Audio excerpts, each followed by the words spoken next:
எல்லோருக்கும் நமஸ்காரம். மாதா பிதா குரு தெய்வங்கள் திருவடிகளை போற்றி, ஸ்ரீ காஞ்சி மகா பிரிவா திருவடிகளை போற்றி. படை குடி கூழ் அமைச்சு நட்பரன் ஆறும் உடையான் அரசருள் ஏறு. படை குடிமக்கள் செல்வம் அமைச்சர் நட்பினர் கோட்டை இந்த ஆறும் உடையவன் அரசருள் சிங்கம் போன்றவன். வள்ளுவர் பெருமானின் அறநெறியை பின்பற்றி வாழ்க்கையில் நாம் முன்னேறுவோம். காஞ்சி மகான் அருளிய தெய்வத்தின் குரல். பைத்தியம் பிடித்த ஒருவனிடம் இந்த தடியை 1/4 மணி நேரம் பிடித்து கொண்டே இரு என்றால் அவனால் முடியாது. நம்மால் அந்த தடியை 1/4 மணி நேரம் பிடித்து கொண்டிருக்க முடிகிறது. ஸ்தூல வஸ்துவை நம்மால் பிடிக்க முடிகிறது. ஆனால் ஒரு பொருளை மட்டும் குறிப்பிட்ட நேரம் வரை நினைத்து கொண்டு இரு என்றால் அப்படி செய்ய முடியவில்லை. சித்தம் மறுகணமே ஆயிரக்கணக்கான எண்ணங்களை சினிமா படங்கள் ஓடுவது போல் ஓட்டமாக ஓடியபடி நினைக்கிறது. ஆகையால் நாம் எப்படி பைத்தியங்களை நினைக்கிறோமோ அதுபோல் மகான்களுக்கு நாமும் பைத்தியமாகத்தான் படுவோம். மனம் கட்டுப்படுகிற வரையில் எல்லாரும் பல வகைப்பட்ட பைத்தியங்களே. அழுக்குடன் உள்ள கண்ணாடி ஆடுவது போல் நம்முடைய சித்தம் தோஷத்துடனும் ஜகாக்கிரதை இல்லாமலும், அதாவது ஒரு முகம் இல்லாமலும் இருப்பதுதான் இதற்கு காரணம். தோஷம் போனால் ஜகாக்கிரதை வரும், ஜகாக்கிரதை வந்தால் உண்மை விளங்கும்.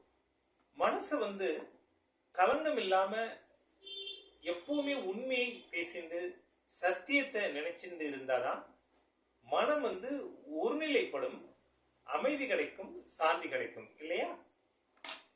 தோஷத்தை எப்படி போக்குவது? நமக்கு அழுக்கு என்பது தேகம். இந்த தேகம் எதனால் வந்தது?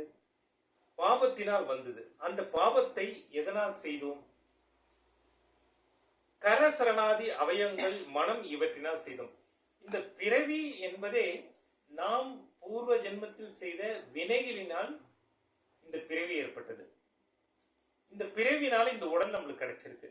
இந்த உடல் மூலம் இந்த பிறவியில நாம நல்லது செஞ்சு புண்ணியங்களை செய்து மீண்டும் நமக்கு பிறவி இல்லாம நாம செய்யணும் இல்லையா?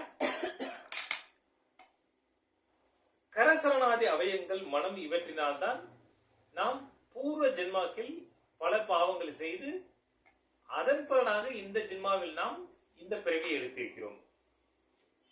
சுற்றியுள்ள கயிற்றை அவிழ்க்க வேண்டி இருந்தால் சுற்றின பிரகாரமே மறுபடியும் திருப்பி அவிழ்க்க வேண்டும். அதே மாதிரி அசத்காரியங்களை சத்காரியங்களினாலும் பாவங்களை புண்ணியங்களினாலும் தொலைக்க வேண்டும். கரசரணாதி அவயவங்கள் மனம் இவற்றினால் செய்த பாவங்களை இந்த அவயவங்களினாலேயே நாம் தொலைக்க வேண்டும்.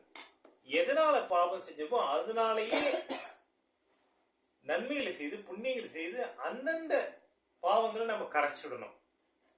தானம், தர்மம், கர்ம அனுஷ்டானம், ஈஸ்வர நாமோச்சாரணம், ஆலய தரிசனம் முதலிய சத்காரியங்கள். பாவத்தை போக்குவதற்கு இவையே உபாயம். இவற்றால் பாவத்தை போக்கிக் கொண்டு பிறகு ஞான மார்க்கத்தில் ஈடுபட்டு எல்லையில்லாத ஞானமாக ஆனந்தமாக நாம் ஆக வேண்டும். இதன் அடுத்த பகுதி நாளை. ஜெய்ஹிந்த், வந்தே மாதரம்.